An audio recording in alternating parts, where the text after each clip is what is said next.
In 1896, Marconi spoke with his family friend Carlo Gardini, honorary consul at the United States Consulate in Bologna, about leaving Italy to go to Great Britain. Gardini wrote a letter of introduction to the ambassador of Italy in London, explaining who Marconi was and about his extraordinary discoveries. In his response, the ambassador advised them not to reveal Marconi's results until after a patent was obtained.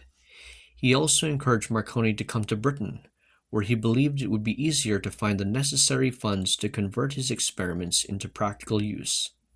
Finding little interest or appreciation for his work in Italy, Marconi traveled to London in early 1896 at the age of 21, accompanied by his mother, to seek support for his work. He spoke fluent English in addition to Italian. Marconi arrived at Dover, and the customs officer opened his case to find various apparatus. The customs officer immediately contacted the Admiralty in London. While there, Marconi gained the interest and support of William Preece, the chief electrical engineer of the General Post Office, the GPO. During this time, Marconi decided he should patent his system, which he applied for on June 2, 1896, British patent number 12039, titled Improvements in Transmitting Electrical Impulses and Signals, and in Apparatus Therefore, which would become the first patent for a radio wave-based communication system.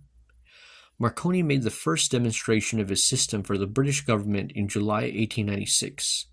A further series of demonstrations for the British followed, and by March 1897, Marconi had transmitted Morse code signals over a distance of about 6 kilometers, or 3.7 miles across Salisbury Plain. On May 13, 1897, Marconi sent the first ever wireless communication over open sea.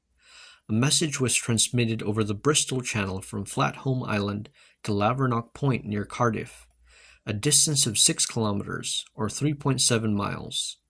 The message read, "Are you ready?" The transmitting equipment was almost immediately relocated to Brian Downfort on the Somerset coast, stretching the range to 16 kilometers, or 9.9 miles.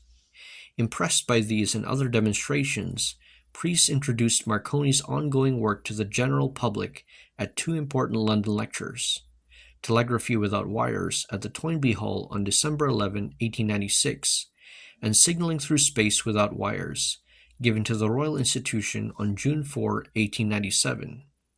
Numerous additional demonstrations followed, and Marconi began to receive international attention. In July 1897, he carried out a series of tests at La Spezia in his home country for the Italian government.